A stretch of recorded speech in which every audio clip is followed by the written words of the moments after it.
Welcome to the Network Build Grow podcast, the show where business owners, entrepreneurs, and professionals share their stories, lessons learned, and powerful strategies for building relationships and growing their circle of influence.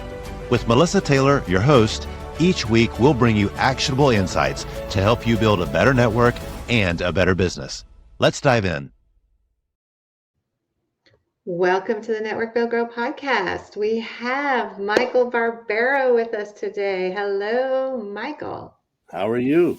I'm doing great. How is world in Primerica land? Growing and just new doors opening up and new office. So we're doing good. A new office. Oh, that's exciting. In Charlotte? Huntersville. In Huntersville. Okay, wonderful. So when did you get involved with Primerica? 2009, February. Oh, wow. Well, that's pretty specific. Yeah. What were you doing before you got involved with Primerica? Well, we moved down to North Carolina from Connecticut in 2008 for my wife's work. And she was nice enough to take me with her. And we flipped a coin. It came up heads, and she let me come down with her. It was a two-headed coin, Melissa. So don't tell her. What our audience doesn't know is you're actually a comedian. True story on the side. I do that here. I like to add humor when I can, even when people don't want me to. But so we got down here, and I got, I had to figure out what I wanted to do. I used to own a bar and grill up north in my hometown. With my wife. I mean, she had her job up north, but we also owned this bar and grill for a few years. And after about 3 years in 2008, we had enough of that. And then a few months later, we had the opportunity to move here after we closed to get rid of the bar. Okay. So that's when my company found me in 2009, and I had to reinvent myself, had to figure out what I want to do.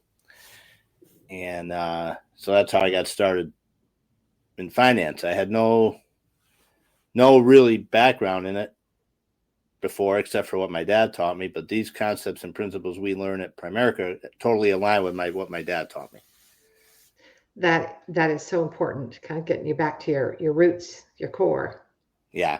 I mean, it was just wow. The values and the culture of the company just made a big difference with me. And I could have gone to a lot of financial companies after I started with Primerica. I've been, people, companies always, once they find out you're licensed and everything, they try to recruit you.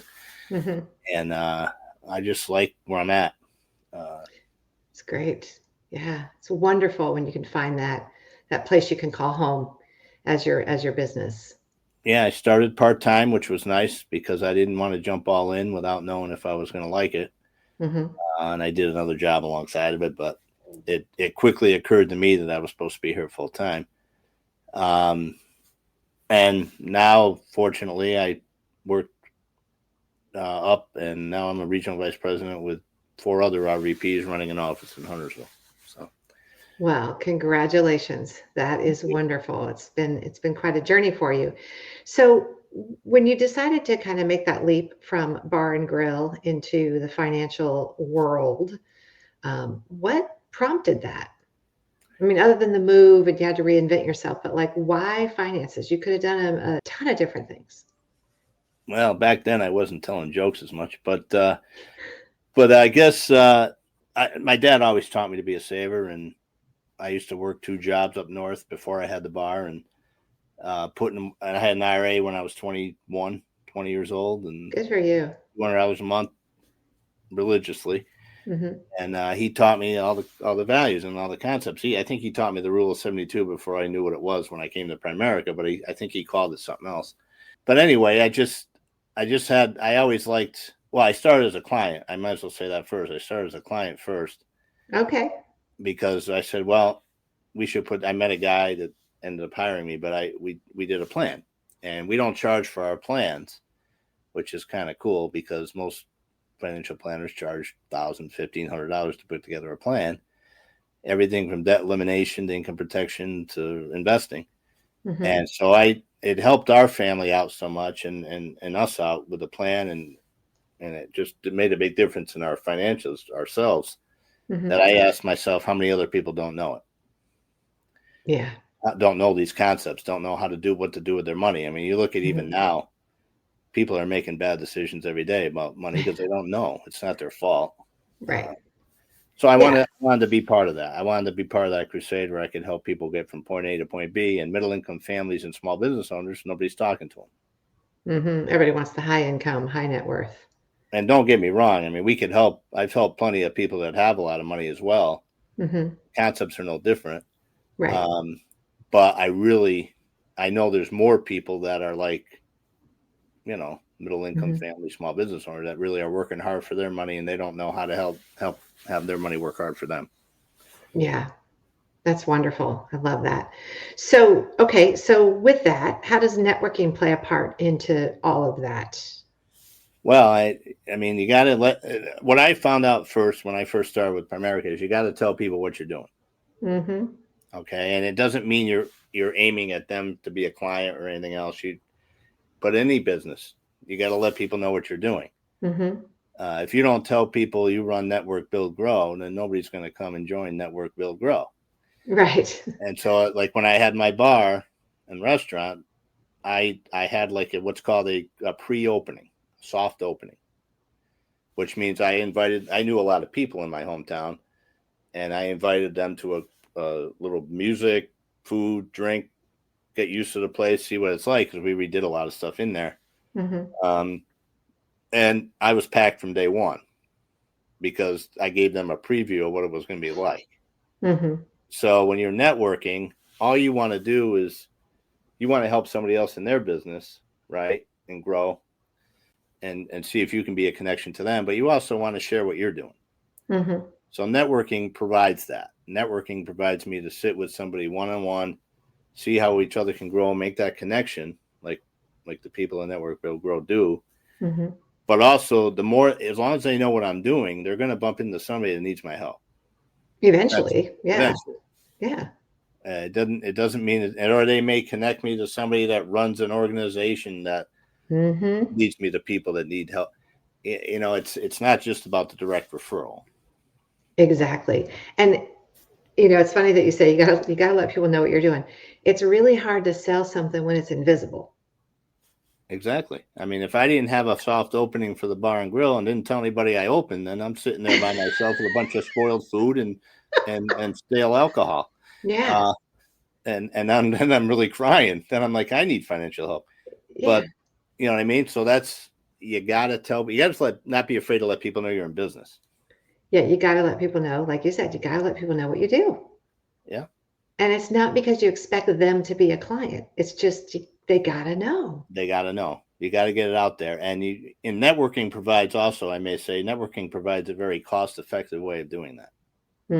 Instead of, we don't advertise at all on Primerica, by the way. We've got 9 million clients altogether, word of mouth. No radio or TV. Yeah, and word of mouth is networking. I mean, Exactly. It's just relationship building. So when you think about like your business, you started with, people that you knew, and that grew into more people, and you went networking and you met more people. Just kind of, how do you think over, let's say, a 5-year period, just kind of guess, how many times do you think your network, your circle of influence kind of doubled in a 5-year period from your consistent efforts? Being consistent is the main key word there. Just so you know. Consistency, I strive to be that way. I'm involved with several groups, including ours here. And I would say in a 5-year period, it's doubled probably 3 or 4 times. Yeah. If I'm conservative with it. And that's, and here's an example of how it really in the last year or two has gotten better. I'm with another referral group, and I couldn't, and it's a group full of business owners, just like us. Well, I couldn't believe how many business owners didn't have income protection for their family. None. Zero? Nothing to even compare to. Like usually I'll say, hey, you want me to take a look at your policy, make sure you're in the right program. I can try saving you some money. Well, these people didn't have any. Most of them. And I'm like, you're in business. I'm like, I didn't say that to him, but Right. I just was surprised. Yeah. What I, happens to your family if something happens to you? and yeah, because you not only Hmm. you own the business, but you got to replace the income for your family if God forbid. Hmm. I know nobody likes to talk about insurance. That's the foundation of the financial house. Hmm. But most people, what we find is most people's foundation is non-existent or cracked. So we need Mm. to help that. But like I said, that's the most surprising thing in the last year or two, meeting with business owners Yeah. that I've Okay. experienced anyway. That you've experienced. Okay, great. So with the Primerica philosophy, that you, like you said, they don't market, they don't do radio, they don't do TV, they don't really do a lot of advertising. So their philosophy is to be a part of the community, to network, Mm-hmm. shake hands, kiss babies, knock on doors, that kind of thing.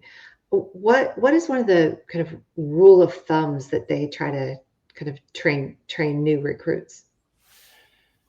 Well, to going back to the previous point is don't aim for the client when you're talking to people initially. Make sure you're Hmm. just letting people know what you're doing and be interested instead of being Hmm. interesting. Hmm. In other words, show other people that who you're talking with that you're interested in them. Have a conversation, and that way, the more interested you are in them, the more they're going to be interested in you. And I think it's just a connection thing. It's a building relationship um, Hmm. philosophy, and that's what we do. Because when you're dealing with people's finances, they got to trust you. Hmm. You know, Hmm. they've got to trust not only that they got to trust you that you're not going to take advantage of them. They also got to trust that you can get them where they want to go. Yeah. We say in Network Build Grow a lot that it's about a conversation. It's not about just swapping monologues Right. where you give Exactly. a monologue, I give a monologue of what we do. It's a conversation. It definitely is because you want to make sure they know that you want to partner with them. Hmm. You're a partner. Like, what do you expect of me? And ask questions. Don't make statements. Right. Hmm. So, Hmm. what do you expect of me as your financial um, advisor? What do you expect of me as a partner Hmm. to help you reach your goal? And here's the different things I can help you with. But what do you want from me? It's a quarterly calls. It's an annual revisit. How can I partner with you most effectively based on your goals? Yeah. Wonderful. Okay. So tell me what you think a lot of people do. We've talked about it a little bit, but what you think people do, for lack of a better word, wrong when they start networking or when they're out networking. Collect business cards, Yeah. right? Yeah. Without hey, I was guilty of that in the Hmm. beginning. But I've learned that I at least want to if I'm going to utilize business cards as a way of connecting, I want to exchange information. I'm not just going to hand them out or collect them. Hmm. Because you know what happens when you collect business cards? You go home, you put them in a pile, you try to keep them neat. They're all over your office, uh, and then you go to pick up one, and the pile of 52 fall on the ground. It's 52 pickup, and then you're like, who do I call next? Yeah. Um, that's just my experience. It's just been total disarray, right? Hmm. I didn't have a good system. But I think if you exchange information with people, you don't need a card. You just have the conversation. To your point, Hmm. hey, by the way, I really like to get together for a coffee and let's go over each other's business, see how we can grow together. Why don't we exchange information and I'll be back in touch and we'll schedule a time or a Zoom meeting. I mean, Zoom is like a big deal now, right? I mean, Zoom, Yeah. you could you could fit a lot more appointments now as long as you're not afraid to build a relationship over Zoom. You could schedule a lot more appointments in a shorter period of time. And I think now, through COVID and the way the world is changing, people are more comfortable with it. I Yeah. mean, people are comfortable building a relationship over Zoom. I have a client that I've worked with her for over a year, completely just on Zoom, even though we both live in Charlotte. And we saw each other at an event, like live in person at an event about 2 weeks ago. And we both looked at each other and we were like, this is the first time we've been in the same room together. We didn't even really kind of realize it that we hadn't been Wow. in the same room, Yeah. because you really can build a relationship through. So Yep. it's perfectly. Don't be afraid of it. Don't be afraid of the new tools that are available to us today. No, Zoom. I'll be honest. I still like in-person meetings at times. Hmm. I like the energy. And it depends on the person you're meeting with. Some people are great. You're great over Zoom, through Zoom. I could talk to you through Zoom like I could in person and Right. feel the same way. Yeah. Some Other aren't so people, much. some, some you got to tell them to not drink milk while they're on the Zoom, or in the refrigerator or whatever. But Yeah, it always cracks me up when you get the one that's like holding their phone while they're sitting on their couch. I'm like, yeah, it's like that's not the same. no. So it just depends on the personality. But I agree with you. I think it's something that we need to embrace and take advantage of. For our business, it's nice. We used to go to people's houses on a regular basis and do the house call, the Yep. financial house call, like your doctor used to go to your house call for medical. Yeah. So if I'm your financial doctor, I actually did house calls in the past. But I can have the same relationship we're doing, and I can get things done for them a lot quicker. Yeah. And they don't have to clean their house. I was going to say they don't have to clean the kitchen to have you come over. Right. I can just you're fine. And it's funny because it saves both of us time. It's not just your time that you're saving them time too, and hassle and all the things that come with meeting in person. Yep. There's a lot of benefits to it. Now I will say that in group settings, we have trainings for our teams every Tuesday evening. And a lot of people get on Zoom, even though they're local, and we try to get the energy up in the office. So we're really trying to dissuade local people from just hopping on Zoom, because who knows what they're really doing. Yeah. So that from that aspect, in person is better. Yeah. Well, I run a networking group, and I would much prefer people in person at the events than on Zoom, because there is a different vibe. There is the energy in the room, and so it does make a difference. So, of course, we have both. We have virtual events as well that are 100% virtual. And when they're 100% virtual, they're great. But when it's a hybrid, the people that are to run too. It's just tough to run. Technology-wise. And I've been on those virtuals now and then. And it's just tough to keep the energy high on the virtual side when I'm putting all my energy in on the event where I'm standing in the room. Yeah, you can't be in. It's hard to be in two places at once and give it the same attention, right? Exactly. Exactly. If you network for your business, you already know follow-up is everything when it comes to growing relationships and driving success. But here's the thing. Most of us want to follow up well. We just get stuck. Staying consistent, keeping it personal, making it stand out, it's hard. That's why I use NetEffect.io. It makes follow-up simple, cuts through all the noise, and helps me stay on top of every relationship without dropping the ball. I never miss a follow-up, and honestly, my network wouldn't be the same without it. So check it out, neteffect.io. And right now, you can use promo code NBG50 for 50% off of your first month. neteffect.io, your secret weapon to unforgettable follow-up. I get So that. tell me, when you're meeting people, whether it's at a social event or a networking event or at the grocery store, one of the comedy clubs that you speak at, when you are done with that and you're back with your stack of business cards or your list of people that you've met, what's the first thing that you like to do to stay connected? I make a phone call the next day. Phone call. Yeah, Great. I do call, because I think an email. I will do an email at times if I can't get a hold of my phone. I'll do an email or a text, but I'd rather be personal about it at first with a phone call and let them know I really did enjoy meeting with them, and it was a great time, and I would love to be able to schedule a time with you to talk more. Yeah. I don't like following unless it's unless I'm in a time constraint and I want to get a quick text off to this person. But I just assume call the next day.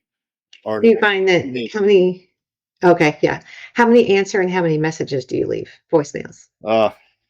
I leave a lot of messages.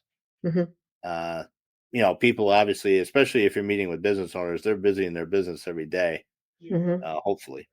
Yeah. So I do end up leaving a lot of voicemails. Some get back to you, some don't. Mm-hmm. And then you just follow up again, maybe a week or two later. Mm-hmm. I'm kind of persistent. I just followed up with somebody I met in Cancun on my 25th wedding anniversary vacation. I followed up with them today. I've been reaching out periodically, but no voice, because we had talked about what I do while we were on vacation, and they were needing some help.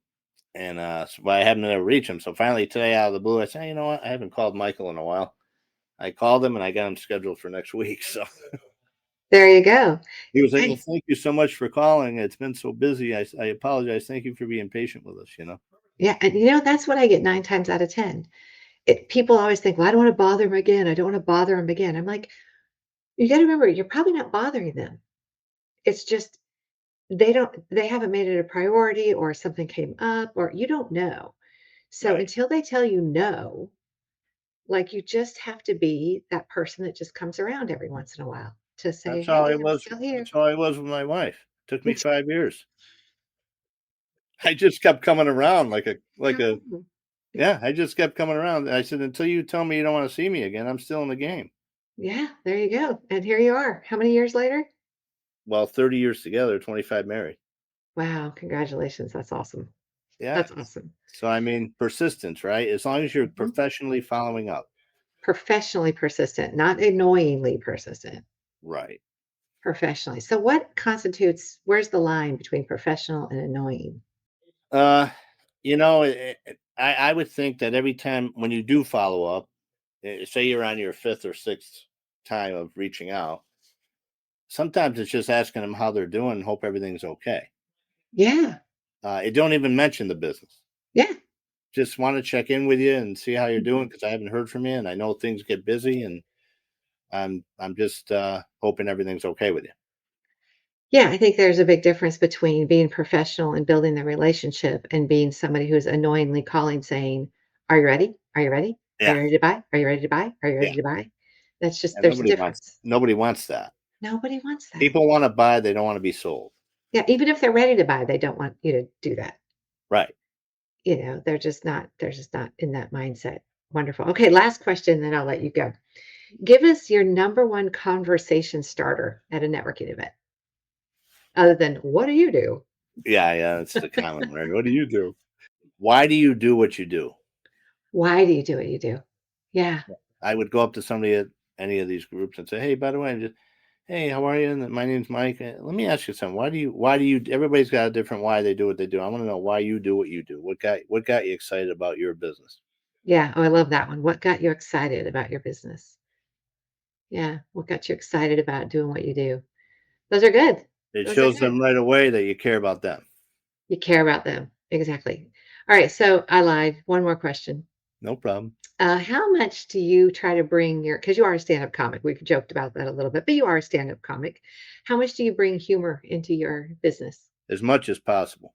As much as possible. And again, it depends on who you're meeting with. Right. You've got to kind of gauge just like you would if you're on stage, you got to gauge the audience. Well, you got to gauge your clientele too, or your potential clientele, because if they don't have that type of personality, you got to kind of say, okay, how can I contribute humorously here and not offend anybody, or not rub somebody the wrong way. Right. Like,